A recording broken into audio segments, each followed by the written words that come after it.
Are you an indie podcast or content creator looking to reach a wider audience?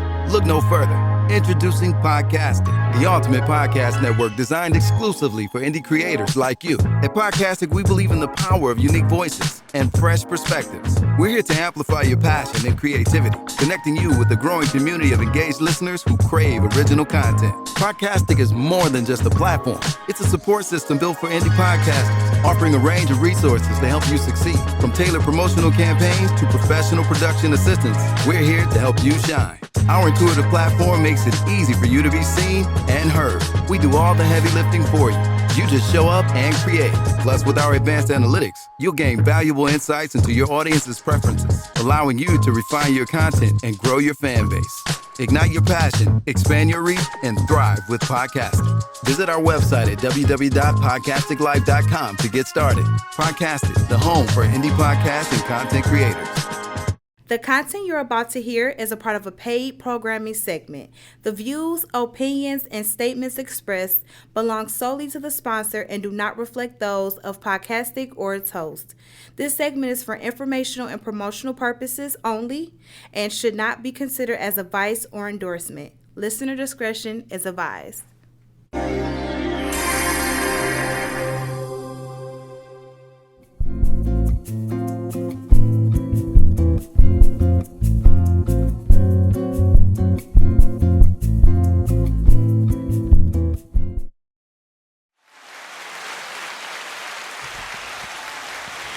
Good day, good people.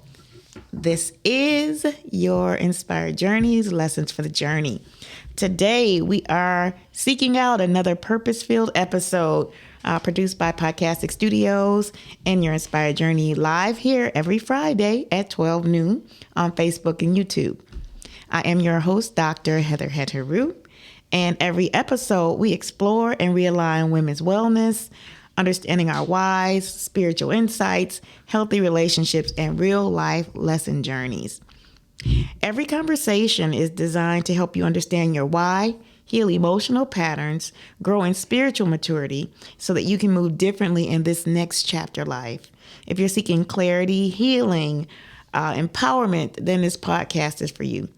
We challenge you to take what resonates with you, reflect deeply reflect, meaning to go deeper into the meaning and how it is resonating with you, and make sure that it aligns in this next level of your life. So what I ask you to do every episode is to start out by gathering your tools. Your tools are your journal, your notebook, your ink pen, and most importantly, your water.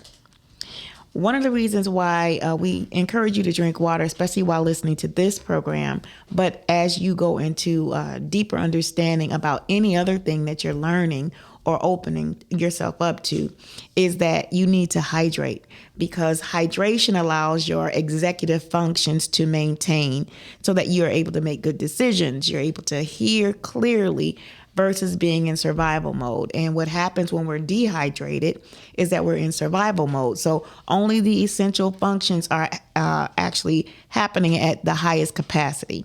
And so decision making is not one of those high capacity because your body is in survival mode. So it's going to do what it knows to do.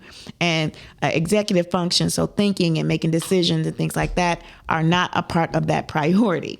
Keeping your heart beating, keeping your limbs moving, keeping your blood flow is what's most important. And so that's not necessarily connected to that executive function. So when you're hearing new information or you're taking in new information or you're trying to process information, it's best to stay hydrated. And one of the better ways to stay hydrated is through your alkaline water. And so I want to share a little bit of information about Water Station Detroit. And you can find it on Facebook. That's Water Station Detroit. And what you can find at Water Station is a host of other supplies and tools that you can use for this journey of your health, your maximum health. And so I just want to share a little bit about where they are and some of the things that you can find there. So they are located, again, you can start online. You can start off on Facebook. It is Water Station Detroit. They are located at 15224 West 7 Mile in Detroit, and that's just east of Greenfield and 7 Mile. And the zip code is 48235. The phone number is 734-328-3785. They're open Monday through Friday from 10 to 6 and Saturday from 10 to 5.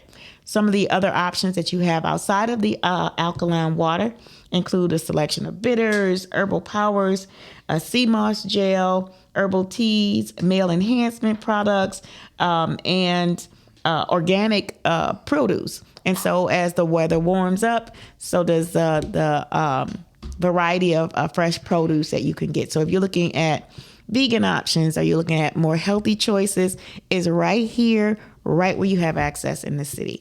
And so be mindful, again, that the alkaline water is really helpful in hydration. And I want to tell you a little bit about what happens to us when we're not hydrated. And we use alkaline water as one of the resources that helps us to hydrate faster. And it puts less pressure on your body for fullness. So if you hear the water sloshing around in your body sometimes, that you won't have that experience with the alkaline water. So it is a great option. It is a great healthy tool for you. But some other reasons why hydration is important is because it often helps us to stay away the brain fog. So the loss of words, trying to find the right word, the next statement that you're trying to make, or, the memory that sometimes fails us when we're trying to remember a name or a location or a place. Hydration also affects that. So make sure you stay hydrated about that. It also helps us when we are feeling impatient and agitated. Those are also signs of dehydration. When you are very argumentative, that comes from also being dehydrated. So before you go into a discussion with someone, when you about to interact with your children, when you're about to interact with your spouse or your mate, you want to hydrate first. Hydrate first so that you're not in survival mode. You're not agitated, because that is part of the fight or flight. And we talk about our nervous system so much these days. One of the ways that we can help regulate that also is through hydration. So just wanted you to know that it's no coincidence that we talk about water as one of your tools that you need for the lessons for the journey.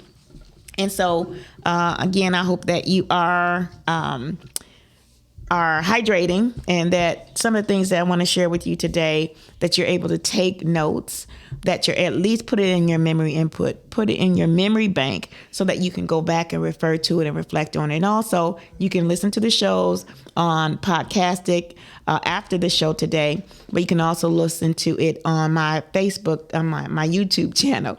My YouTube channel is Dr. Hetheru, Personal Change Coach, and that is my YouTube channel. So you can find all previous episodes there, some video shorts, some great insights, and some other interviews. So please make sure you stay connected.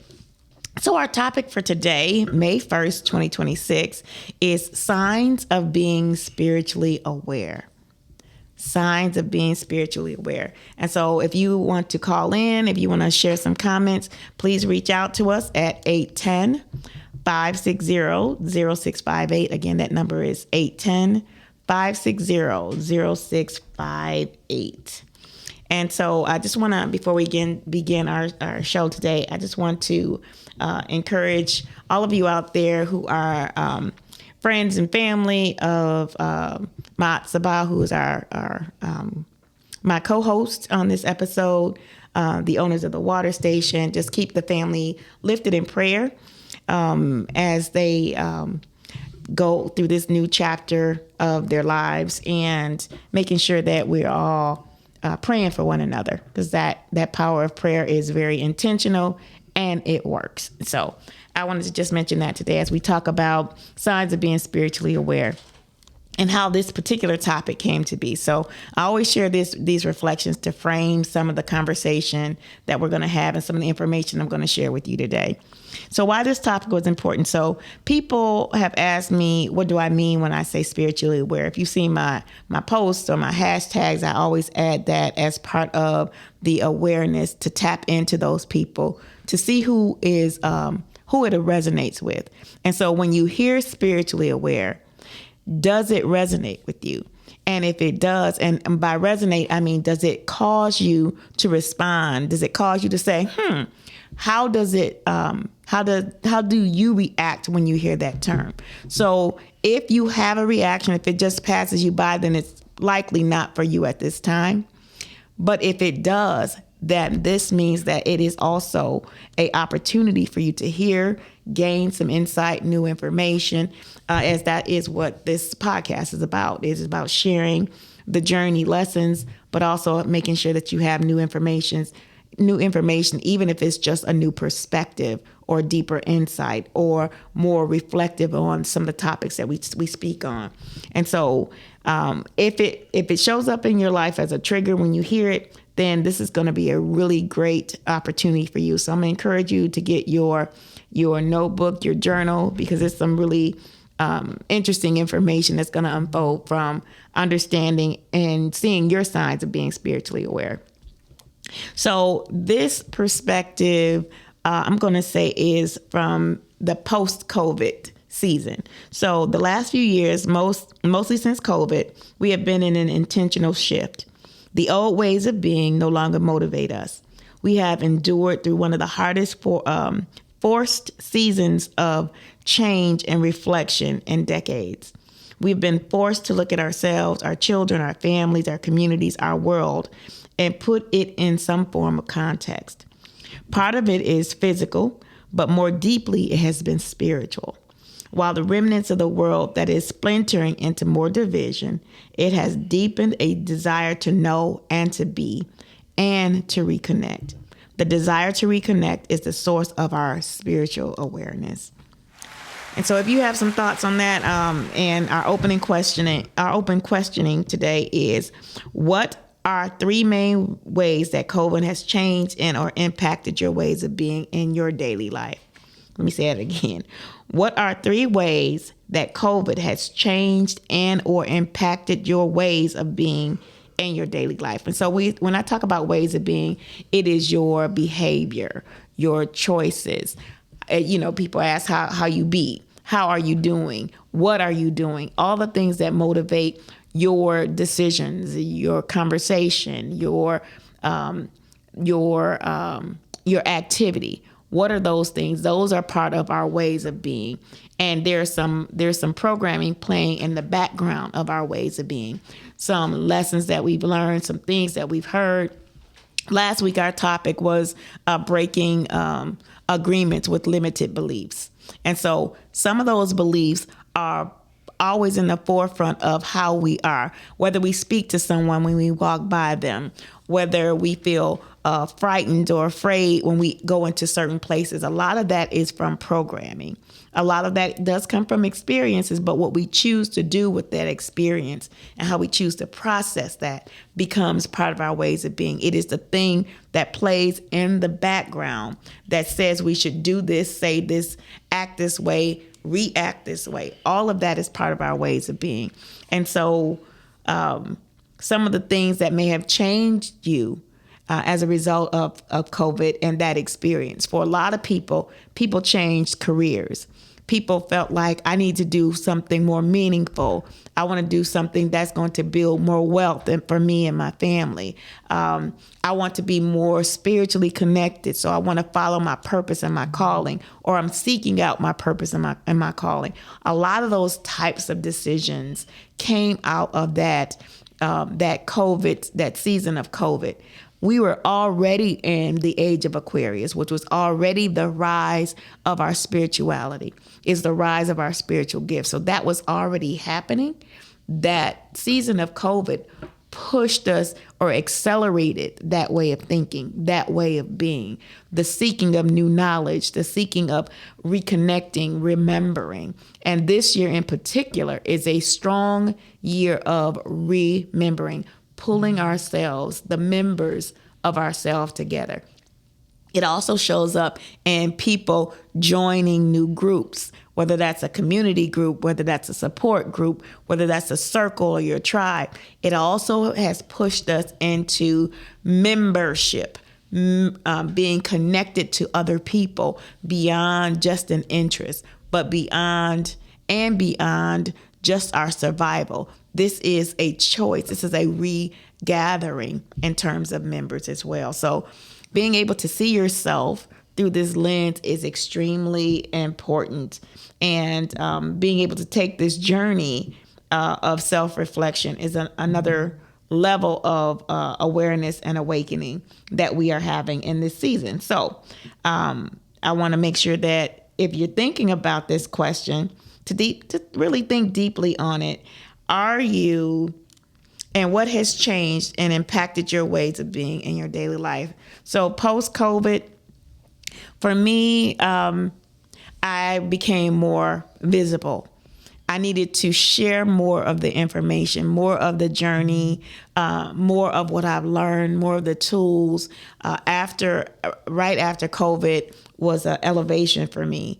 I went through an elevation ceremony. I went through a process prior to that ceremony where my ancestors had called out to me and told me that it was time for me to move to another level. And over that time, really sharing for me what that meant. It meant to open up further, to do more, to get this information out, because it's information that people who are in this shift also need to see and need to see from a perspective. And so that was part of what I was called to do, and to be able to share that in a variety of mediums. So that's through books, that's through the podcast, that was through my articles, that was through speaking engagements. That's through all of these different workshops and trainings, all of these different ways to connect with people, to share the information that has been given to me and have been brewing over these last 30 years. And so it's a lot of information. And so I used all of those different vehicles to be able to move information and get it out where people could have access to it as they were awakening.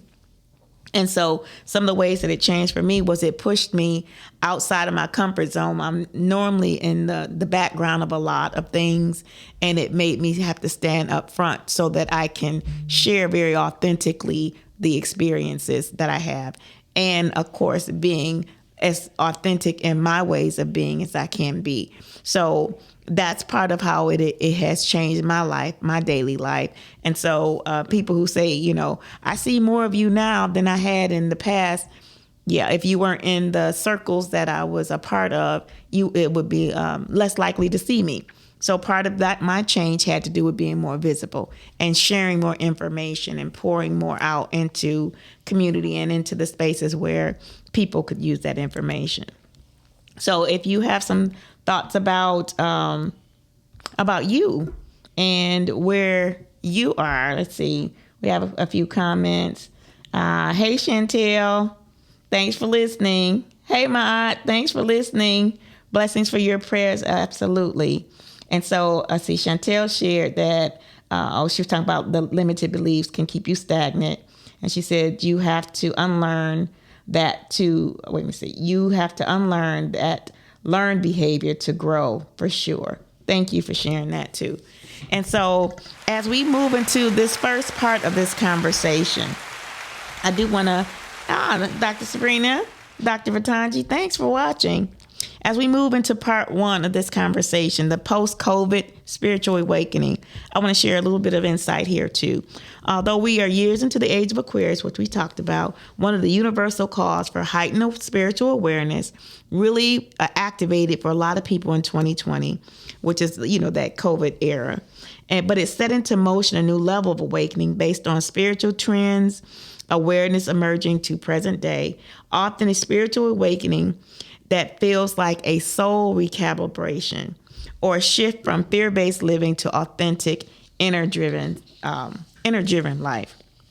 So here are some of the signs that have been that have been captivated more and cultivated more in people since COVID.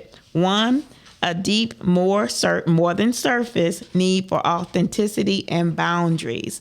People have been setting more boundaries than ever before, more and different ways of being. So you have little tolerance for inauthentic, surface level conversations or toxic environments. You actively set firmer boundaries and protect your energy because you value your time, recognizing whether consciously or subconsciously that time is not promised, nor is it forever.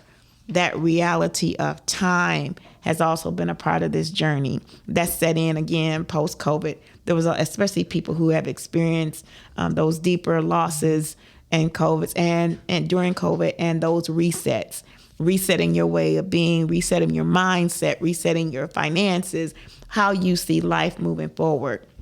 The second insight was questioning society's script and priorities. You no longer automatically follow paths just because they said so, like chasing material wealth or status. Instead, you question the why behind your lifestyle, your work, your routine, beliefs, seeking a deeper sense of purpose and truth. You also question others, especially systems like the government, and their why. Why are they doing this and why are they doing that? And for people who are both in this physical and spiritual awakening, it does show up in how you use and apply your rights, your voting rights, your right to free speech, your right to share your thoughts and your feelings, and where you share that and what platforms. We had a massive rise in podcasts, for example. People who wanted to share their point of view, people who wanted to build a new thought leadership versus what we had prior to COVID. It wasn't that it didn't exist. What happened was that we exploded with people who wanted to have the opportunity to share. And I see myself as one of those. And see, we had some comments around that is key. Setting boundaries will create a better outcome for sure every time. Thanks, Chantel, for sure. We had a heightened intuitive and knowing awareness. So your voice is clear, louder, and harder to ignore. You experience moments of just knowing things and trusting your gut feeling over advice or societal narratives. You recognize that empathic abilities are present in you and in others. Again, this post-COVID culture has shaken loose some of our spiritual gifts and our level of understanding, including our intuition and our sense of knowing. Another insight was embracing solitude and nature. For a lot of people, the crowd's noise, constant stimulation, the feeling of being drained, while silence and solitude are rejuvenating. Like people are always saying, I need my peace. I need my peace. I'm creating a space of peace. What does that peace look like? Sometimes it is pulling back from all the activities. Sometimes it is sitting ourselves to the side and allowing spirit to speak to us. Maybe it's an increase in our prayer life.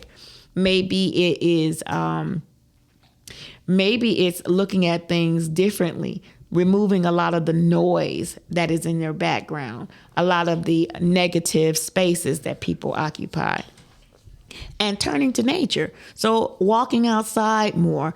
A lot of people speak how being next to water or near water is a soul rejuvenation for them.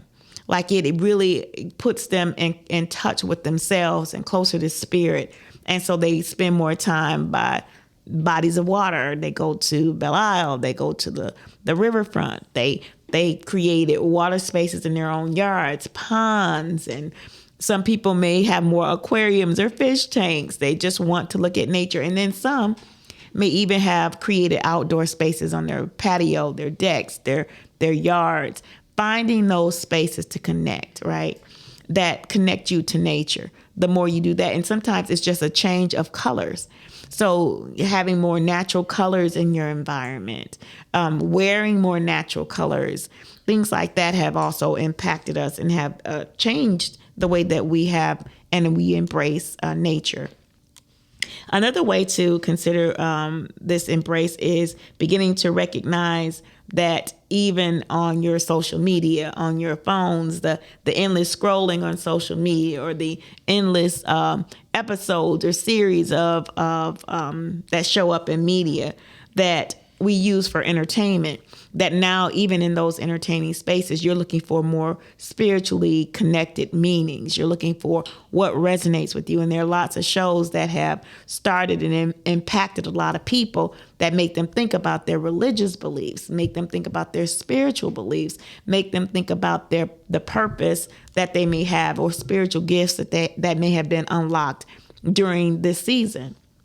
And so, but again, it's once you have that insight, it's pulling you away from all the things that are the extra noise, so that you can hear it clearly, that you can sit in silence, you can have a sense of peace in the process. So that's a really important part of how this time in our season, this post COVID season, and our ways of being in terms of our spiritual connectedness, what that looks like, being spiritually aware. And so if you have any thoughts on that, please feel free to call in at 810-560-0658. That is just our part one, looking at signs of being spiritually aware. And so if any of those resonate with you, feel free to reach out and share. So as we move into our part two of this conversation, I have 3 parts today. So the other part is seeing the relationship shifts. Where are relationships shifting? It's another, where and how relationships are shifting is another level of our the ways that we recognize being spiritually aware. So shifting relationships and social circles. You may lose friends or drift away from people who no longer match your vibrational frequency. And again, being okay with the shift. You stop forcing connections and feel comfortable letting go of people to make space for more authentic relationships. That's happening romantically.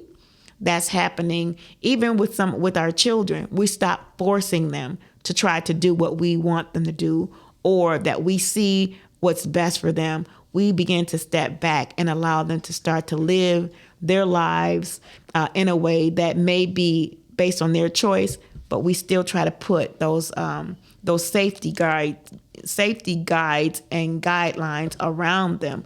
But you start to pull back because you know and have come to understand that this is their life journey. So both their triumphs and their missteps are going to be a result of their decision making, but it also is going to help them to become the people who they need to be. We've poured and seeded into them the good that we have. Now, at some point, we have to be able to take our hands off so that they can live through those experiences. And so, and that even is the same thing in relationships.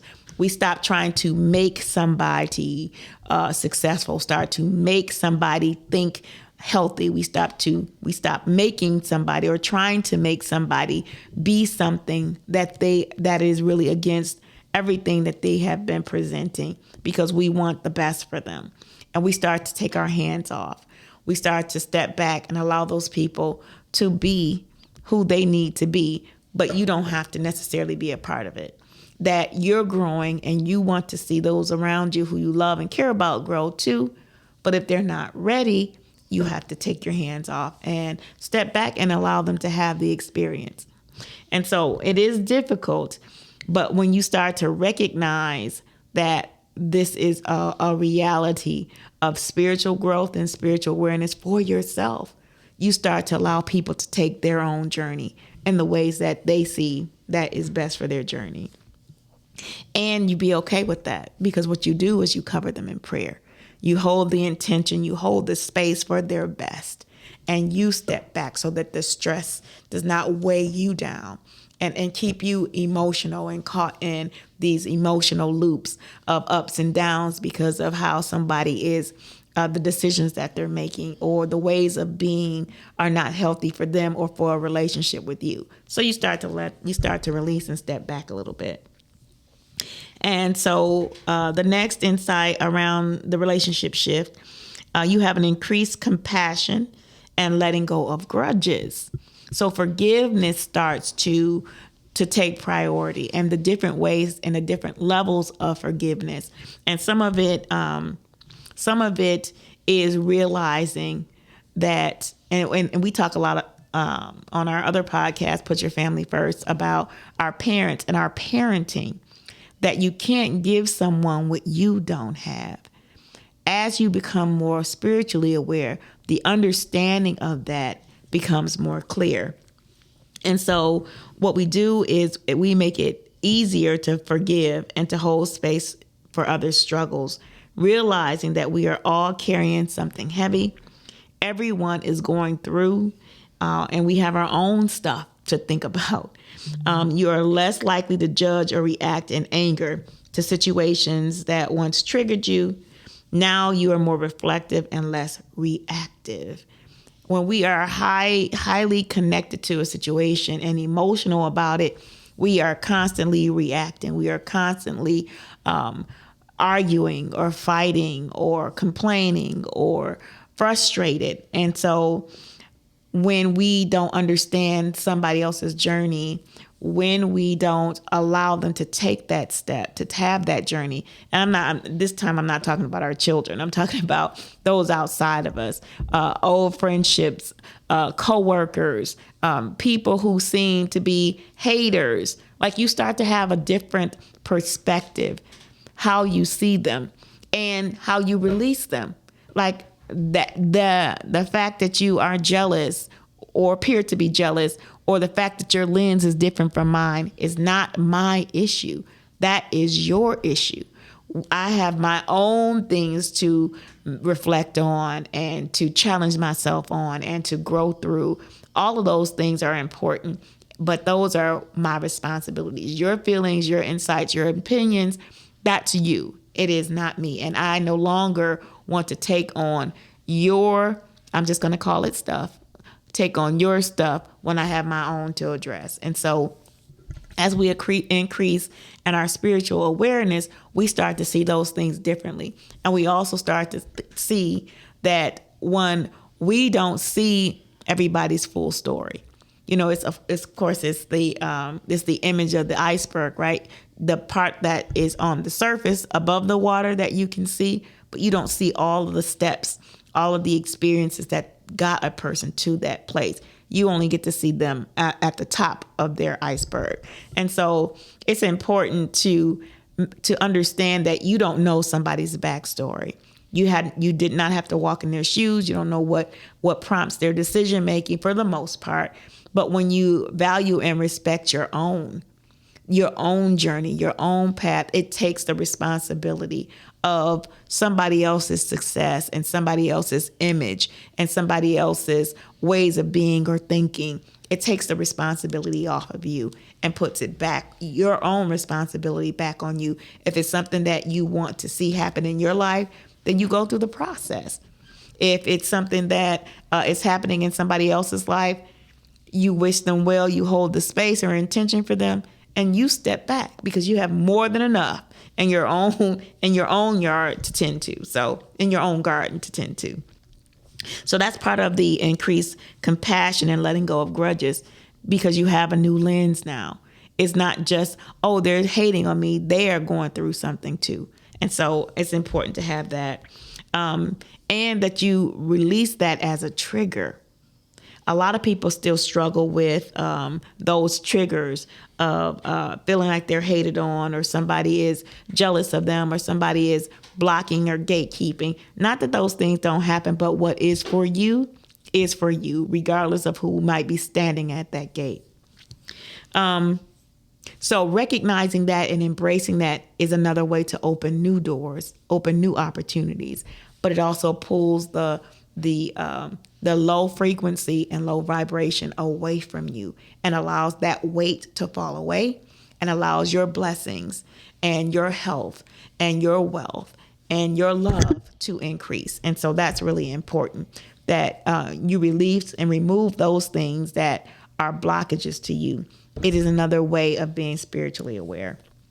And then another way of viewing this is through surrender and trust in the unknown, the things that you don't know. And my pastor used to say, is the things that you don't know until you know. You don't know what you don't know until it's revealed to you. And so that is part of the surrender and trust and the unknown. So instead of fearing the future, you trust that everything is happening according to deeper divine plan. You stop believing things are coincidence. You feel a sense of peace that things will work out, which allows you to release the need to control every outcome. A lot of us are in that seat of control. Like, if I don't do it, it won't get done. If I don't do it, it doesn't get done correctly. If I don't do it, if I'm not in the middle of it, then also underneath it, I may not be important or of value or be seen, right? And so my sense of validation, my sense of belonging is really oftentimes tied to that way of being, to hold control. And then the other ways that we can surrender during this time is to say, you know what? I trust that there's a divine plan. I trust that God is in control. I trust that if I do my part, then the other part will follow. I don't have to know everything. I don't have to control everything, but I do my part. And whatever that part is, that spiritual insight that you might get, intuition, your discernment, all of those things working together help you navigate those spaces of the unknown. Trust and surrender is such an important part of that. It just means that you don't have to do it all. You don't have to have all the answers. You don't have to know what's next. What you do is you stand in the gap and allow the universe, allow the trust, and release the fear. Fear is the limitation. Faith is the space of knowing. And that's what we're trying to strive to when we're spiritually aware. And so any thoughts on that? If you want to weigh in or comment, please call in at 810-560-0658. That's 810-560-0658. And so this last part 3 really has to do with the physical body aligning. The physical body aligning, right?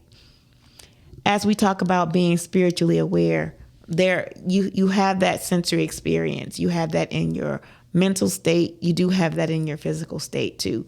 And it is that space in between that answers the call. For example, our physical and emotional signs of the shift to being spiritually aware shows up in some unexplained fatigue and sensitivity. Sometimes you're feeling exhausted or sensitive to environments, and your nervous system starts to react to it. Sometimes crowds can become more draining. Speaking to people, groups of people, being around people, engaging in that, engaging in a shared event, a shared emotional event, it also increases that level of sensitivity. And so it also, your level of sensitivity and how people talk to you can also start to affect how you feel. Stress tends to come from more people than just situations you may be facing. So when you're engaging with people, you can feel stressed by them. And it is sometimes what is said, but also what is felt that can be draining. And so your feelings, how you feel becomes more evident to you now than it had in previous years. Again, before COVID, now you're a lot more sensitive to feelings and how you are reacting to it. So, for example, if you have gone to events like concerts, if you've gone to, it could be church, it could be community meetings, it could be family gatherings. All of these different things pull a lot of energy. And how you feel afterward, this is another sign that of your spiritual awareness, right? Because now you're in this flow of shared energy. It could be going in the same direction as you, but it also could be going in a different direction of you, which tends to pull. People are pulling from your good energy. People are leaning on the fact that you are this person, and in this person you are, you have this type of impact, or you have this type of influence, or you've always been this type of person. You start to feel that whether it's spoken energy or unspoken energy. But when that event is over and you go home, or you pull away from that crowd, you're like, wow, I am really tired. I really feel drained. I really feel fatigued, right? Part of that is the flow of energy that is moving. The flow that's moving again with you, and can also be moving against you. And it also could impact those who are empaths. You're feeling so much. If you're at certain events, you're feeling so much pull, so much energy in the air that people are releasing. Even though they may be celebrating or joyous, they're also exchanging that energy. They're pulling down wherever they can find and connect to good energy. And so if you're an empath, you feel that, and you're wondering, goodness, why? I only talked to 2 or 3 people, but I feel like I talked to 100 people. You actually did. You connected energetically, physically with those people. You're in the same sphere of influence. Those subtle energy bodies are all connecting. And so you feel the joy, the pain, the grief, the things that people are hiding behind their smile, behind the mask. You are feeling all of that. And so when you are attending those types of events and having those types of experiences, it's very important that you detox, and that you cleanse, and that you reset following those types of events. And sadly to say, especially funerals and those types of events that are painful and are grief-stricken, you feel that emotion that all the people around you, including your own, you feel all of that. And so you need to make sure that you not just detox and cleanse from it, but that you reset, that you set the intention for. It's important to set the intention before you go, but you're going for the purpose that is whatever is in front of you. But after that, you want to be intentional about the release. And part of that intentional release, first, you want to hydrate. Secondly, you want to find a creative outlet. So you want to do something physical. For some people, maybe you need to work out. You need to physically release that through your sweat, perspiration, and focus. For other people, you need to really create something. That could be, you can write a poem. You can write out how you feel. You can dance. You can draw. You can sing. But it needs to be something. And for our empaths out there, it should be something that brings creativity into the world, some creative expression back into the world. You take that energy and you transmute it into something good and something positive. You can bake.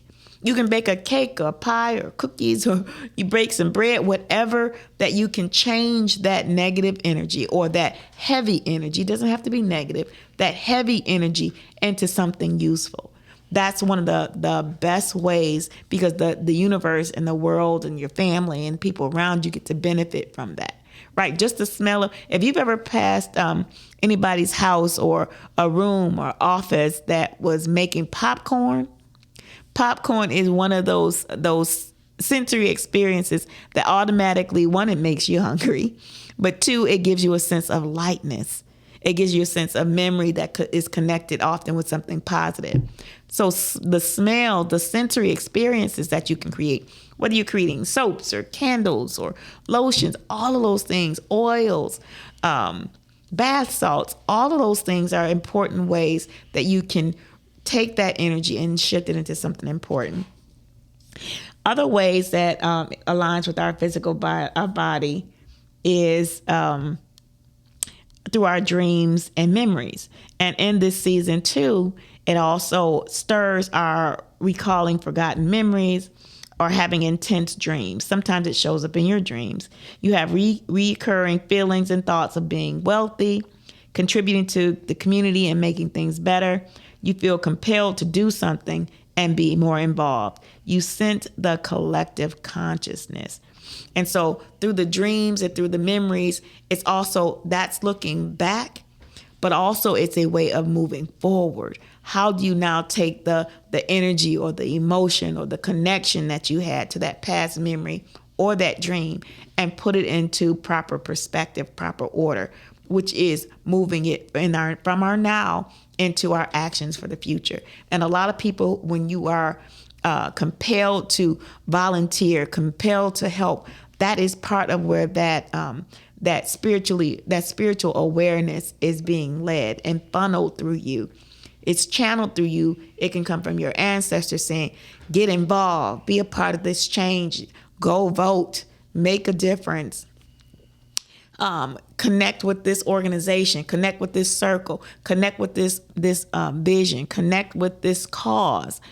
All of that is important. And a lot, again, post-COVID, a lot of people have shifted in that direction. They feel compelled to start a nonprofit or start a business or be more involved in church or in community. Let's have a family reunion. All of those, the stirrings of that is part of our spiritual awareness that is connected to that dream state and our memories. And so I think that's a really important piece. Hi, Dr. Calvin. Glad you're listening. And so the last of this, the physical body alignment is about the actual body changes, the changes to our body. So sensations of pressure or tingling, particularly around the crown chakra, the top of your head, and all of the different chakras that line up our physical being. Awareness of headaches, of course, that people who have migraines and headaches and stress headaches, it's often a part of your crown chakra. It's a indicator that your spiritual connections may be strained or stressed. It is, depending on where you're having your headaches or migraines, if it's the front of your head, it's more around your intuition, your discernment. Are you paying attention? Are you not following the intuition? And it's giving you insight that you need to focus more here. For things at the back of your head that are connected to your spine, things that are more substance need to be addressed. One, you need more water because that spinal fluid is really an important part of your chemical makeup that goes from that helps your brain to function and helps your body to receive proper messaging. So sometimes those headaches in the back of your head need more hydration. It's telling you that you need to put more focus on your structure. Are you structured? Are you consistent? Are you following routines? So your body is always speaking to you and it's giving you insight as to what you need to do. And so I think that's a really important part of this, the physical alignment with our spiritual awareness. When you find yourself with heart palpitations or you can hear your heartbeat, you can hear it just loudly. When you have that sensation also, that could also be due to your relationships, your sense of value or love or awareness or belonging. It could also affect you that way. Where you hear that, you hear it because it is the heart, right? It is the heart issues or issues of the heart that need to be addressed. And so your heart is giving you that signal. And that's one of your chakras too. So it's very important to pay attention to that. Sometimes you need, sometimes in terms of the physical body changes, you'll find yourself needing more rest, more frequent naps. But here's the other thing that I think we miss in terms of our spiritual awareness is that when certain time of day, your cycles are in motion too, and we can miss that. So for some people, I challenge you to pay attention to that time of the day where you feel like all I need is a quick power nap. For a lot of people, it happens between 1 and 4. 1 and 4. And so especially if you have a busy day, it's your body and it's not just your body, but it's your spirit telling you to step back, take a pause, step back, release those things that seem so pressing right now, step back and pause. And it also is part of our spirit telling us to be aware of the time. Be aware of the amount of time you have put into whatever you are doing during that day. take a pause, step back, allow your body to reset. It's asking for a reset. So when that feeling of that nap comes, you don't need to do anything. Consider building around that time. It's saying now your body is asking you to do this. And when we were kids, it was mandatory in elementary school. If you were in daycare, elementary school, you had to take a nap. You had to take a nap somewhere around lunchtime or noon. And they gave you a whole hour. Most schools gave you an hour. And most kids actually went to sleep. It may be one or two that were stragglers that were, just restless. But most of the kids, all you had to do was put your head down. Sometimes you had a mat. But all of that matters. It's your body telling you that it's time for you to step back from all of the processing. Do you know that it is said that we have over 6,000 thoughts a day? Over 6,000. Now, some people say up to 70,000, but most of the scientific data suggests that it's around 6,000 thoughts a day. That's a lot of processing. That's a lot happening spiritually and physically and emotionally. So if you're not listening and watching the changes in your body and the seasons in your body, you're pushing it beyond what it's asking you to do. And so it's very important as you're becoming more spiritually aware that your body, the language of your body, that it is speaking to you, that you honor and you hear. Okay, so you realize and this ways of being and your spiritual awakening that is changing, that you literally are a part of a cycle.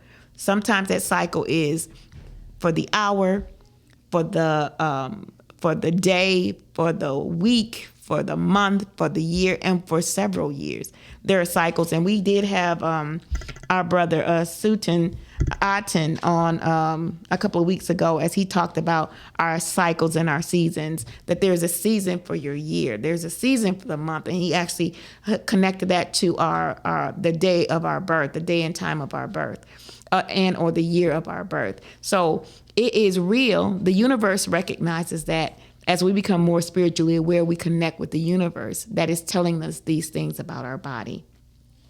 And so a couple other things that I want you to know so I'm going to shift and give you a moment if you want to call in and share some thoughts at 810-560-0658. But there are some things that are happening in my community and within our network that I want you to know about. We have an event. We have an ongoing connection that we want you to take advantage of, which is our Emmy Way. It is a new book that we released this year to help adults who are parents, teachers, youth practitioners use a different lens in working and connecting with our boys and our youth. Our boys in particular, because they seem to have the biggest distance. There's the biggest distance between our boys becoming men, husbands, and fathers and seeding in their lives today. If we don't plant those seeds today, the question always shows up, and as I talk about navigating men, that the question often shows up that where are all the good men? There's so many conversations, but just like good women, they're cultivated.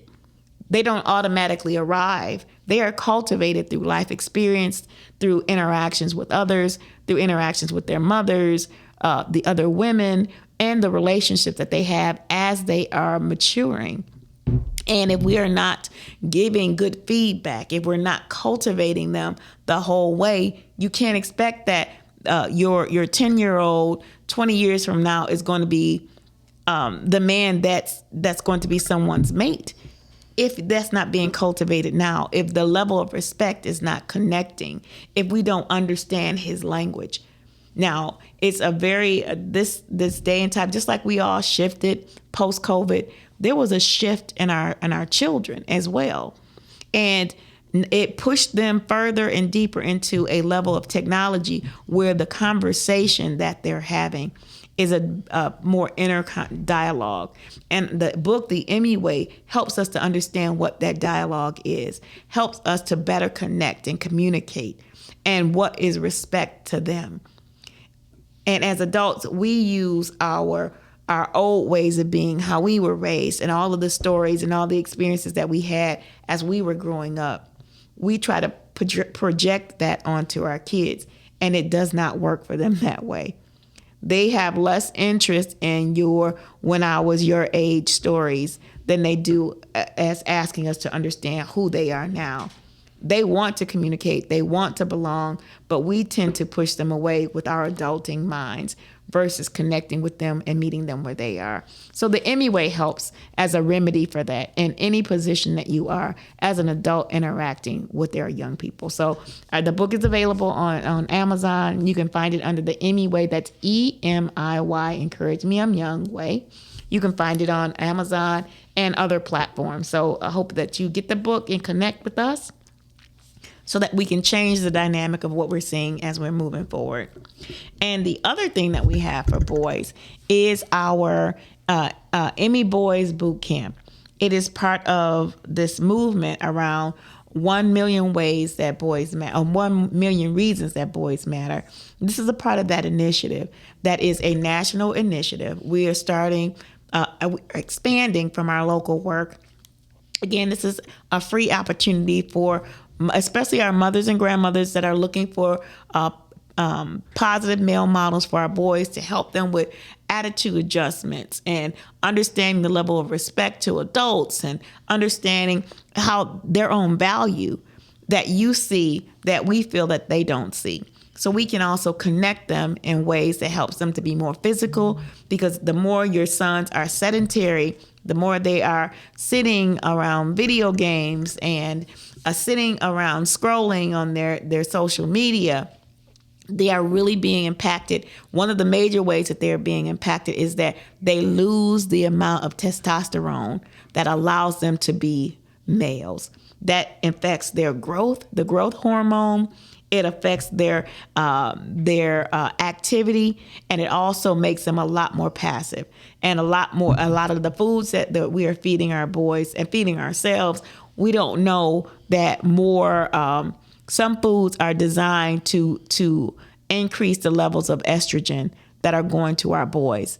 And some foods are increasing the level of testosterone that's going to our girls and our women. And so we're becoming more and more aggressive, and our boys and our men are becoming more and more passive. That also has to do with our diet and lack of movement.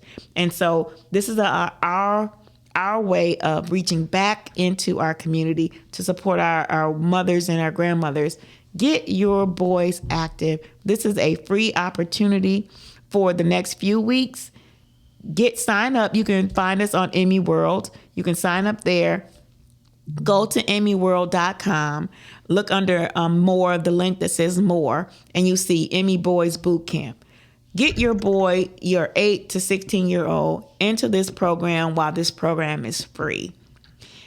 It started April 21st, but if you get them in now, if you connect them now, they can get into this program, especially having more success before the end of the school year. This program goes up to or close to the end of the school year. It is a great way to get them re-engaged and get them moving. So again, if you have some questions on that, you can also reach out to us at 810-560-0658, or you can reach out to me at yourinspiredjourney.com. You can reach me by phone personally at 313-759-7855. Again, that's 313-759-7855. And I'm happy to connect you to our program, that Boys Boot Camp. As in every day, I thank you for tuning in. I want you to continue this exploration of self-discovery, the sacred feminine, our ways of being, and how we are impacting the world, not just our inner world, but the world outside of us. We are the difference. We are the change that we've been waiting for. And in this season, you make the difference and you matter. And so I want you to continue to tune in with us every Friday at noon. And today I want you to focus on connecting with the boy, getting him involved in the Emmy Boot Camp. I also want you to focus on hydrating, the importance of hydration. And also recognize that if these insights that I shared with you today resonate with you, know that you are well on your way in spiritual awareness. I thank you for joining me. I thank Miles for being my engineer today and for all that he does for us and others. I want to encourage you to stay clear. Take good care.